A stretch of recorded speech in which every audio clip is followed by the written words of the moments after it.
I grew up in a traditional family where both my parents were devoted Christians. They were good parents, and I always had this strong desire to make them proud. It didn't make things easier that my older siblings were overachievers. They consistently earned excellent grades, married their high school sweethearts, and were on the path to creating traditional American families. I found myself yearning for that same sense of accomplishment and the admiration my parents showered on my siblings. In high school, I realized I was different.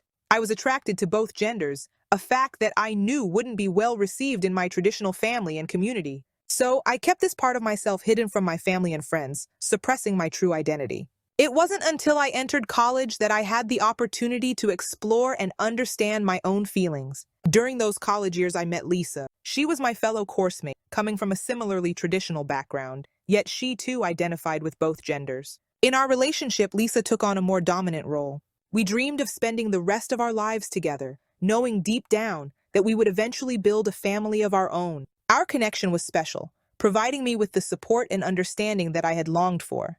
However, we were both aware of the challenges we might face in fully embracing our true selves, especially within the context of our conservative upbringing. Yet, together, we held on to the hope that one day we could break free from societal expectations and build a life that authentically reflected who we were. Lisa and I were unabashedly girly girls, reveling in the joys of makeup and dressing up to catch the eyes of boys. We didn't conform to any stereotypes of pretending to be boys. We embraced full-on femininity. In our world, being feminine meant embracing the spectrum of attraction to both genders. We firmly believed that any future husband we ended up with should be as open-minded as we were. As our second year in college unfolded, Lisa and I took an unconventional path. We decided it would be an interesting idea to share the same boyfriend. At first, everything seemed to be going smoothly until life threw us a curveball. My girlfriend became pregnant, and the guy, who initially seemed on board with our arrangement, suddenly turned his back on her,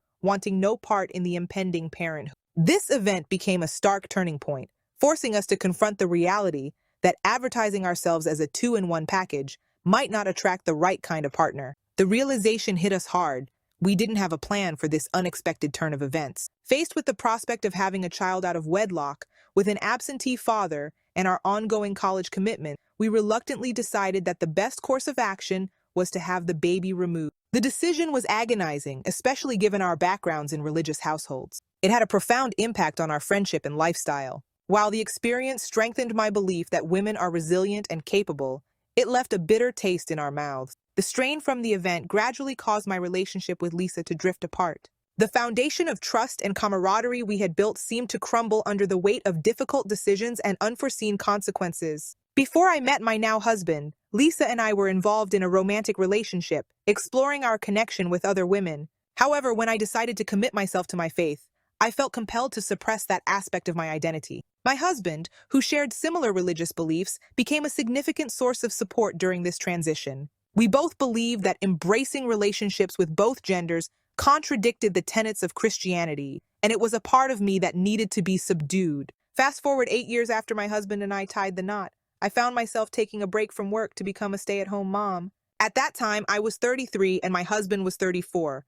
Our family had grown with the addition of a 3-year-old and a 7-year-old. As we navigated the challenges and joys of parenthood, my focus shifted from my previous experiences to building a stable and loving home for my children. The years of marriage and motherhood had brought a sense of fulfillment and purpose to my life. However, as I contemplated re-entering the workforce, I couldn't help but reflect on the complexities of my past. The journey to reconcile my faith, identity, and family had been intricate, and I wondered how these factors would shape my future endeavors. Over the course of those 8 years, my husband and I experienced a period of backsliding, during which our devotion to our faith wavered. This shift occurred primarily because I had moved beyond the phase of trying to impress my parents, having lived up to their expectations. Our once unwavering commitment to our religious beliefs became more relaxed, allowing us to explore new aspects of our relationship. One thing that remained constant was the open communication my husband and I shared. We were transparent about our desires and fantasies. During intimate moments, we engaged in a game where we would openly discuss our fantasies and past relationships. Strangely enough,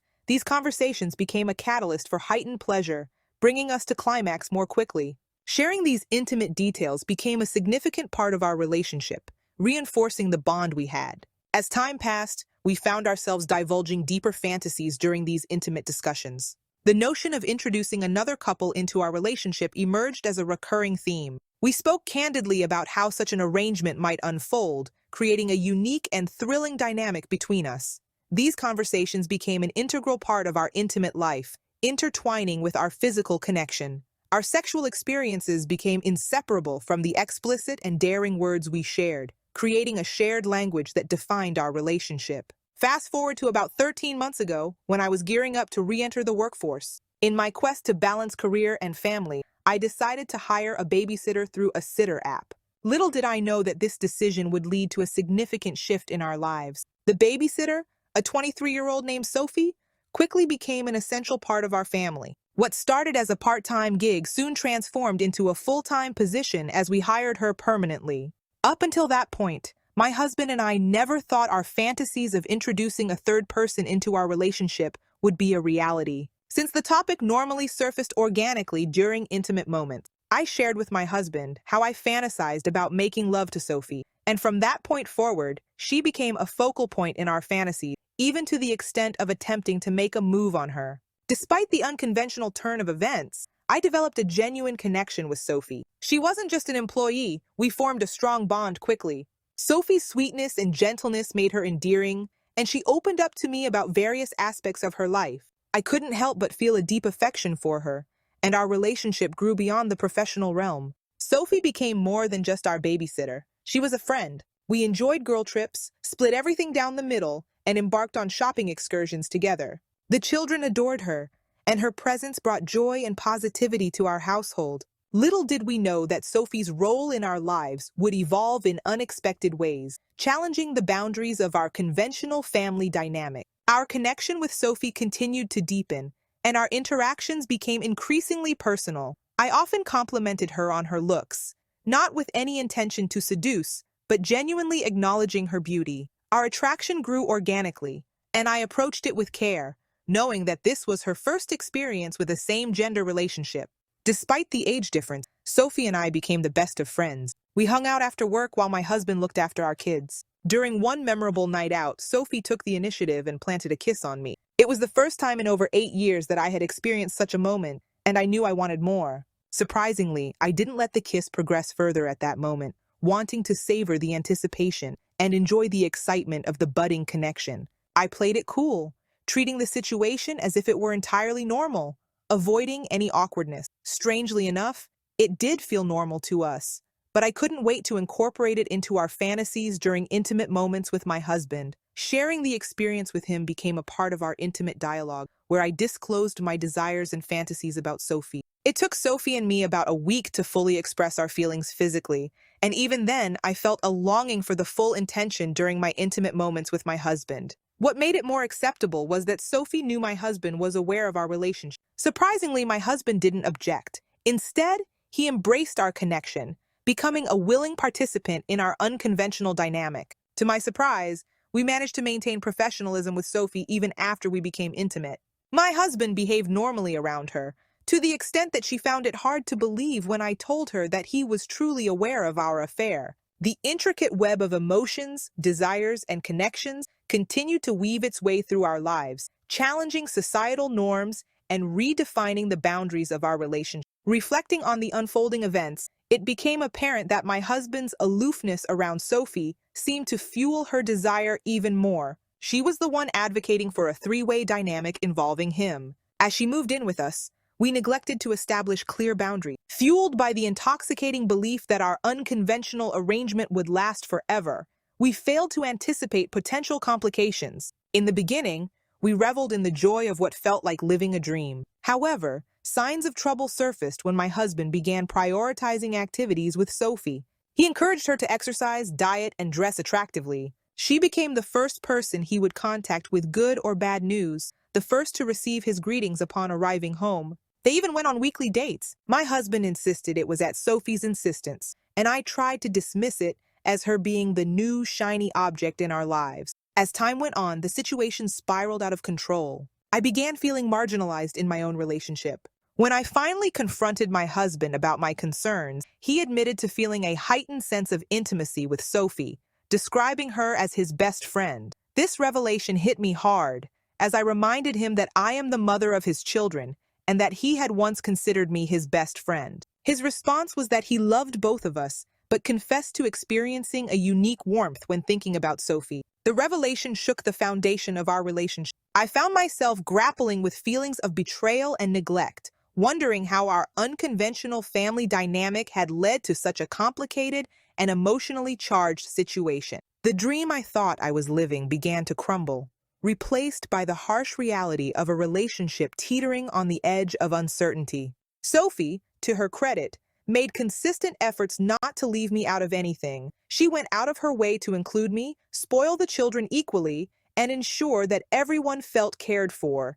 This made it easier for me to place the blame solely on my husband when our unconventional arrangement took a disheartening turn. About 4 months ago, my world was once again shaken when Sophie revealed she was pregnant. Instead of the joy she expected from me, I was overcome with disbelief and a sense of awakening. The fantasy we had been living suddenly became stark reality. Questions flooded my mind. How would I explain our relationship to others? How could I make sense of this unconventional lifestyle to friends and family, none of whom I knew were living in a similar way? Confronting my husband, I expressed how he had shattered the trust I had in him. This wasn't the direction I had anticipated our unique family dynamic taking. It became clear that we had overlooked the need for precautions to prevent Sophie from getting pregnant. The reality hit us hard.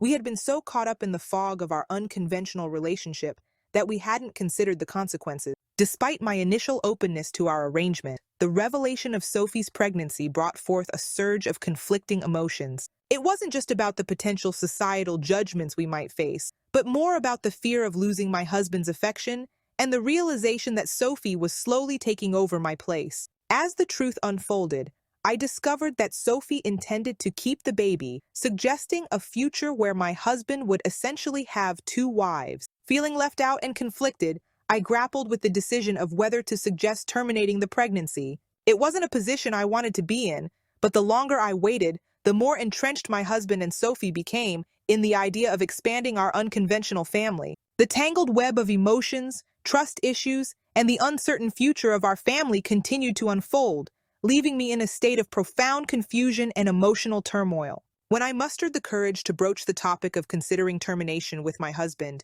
he vehemently rejected the idea and expressed anger at me for even suggesting it. The situation took a darker turn when he began laying blame on me, asserting that everything that had transpired was my fault since I was the one who brought Sophie into our lives. In response, when I argued that we were both responsible, he contended that it was meant to be a fantasy until I pushed it into reality.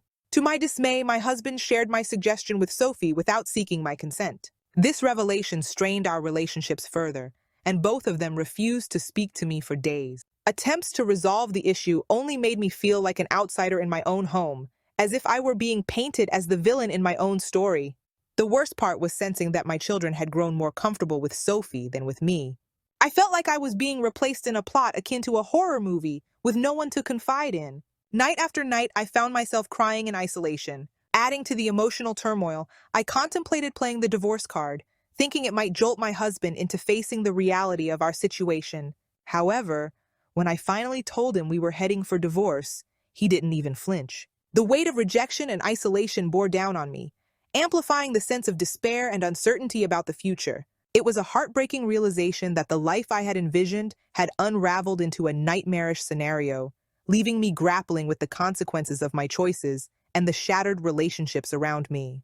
The days stretched on, each one a silent echo of the turmoil within me.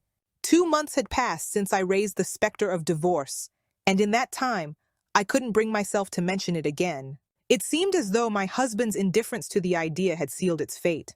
I felt an overwhelming sense of shame, realizing the magnitude of my mistake. Sophie's presence in our home, her growing belly a constant reminder of the tangled web we'd woven, became increasingly difficult to bear. The thought of asking her to leave felt impossible, fearing the repercussions it might have on my kids and their relationship with their father.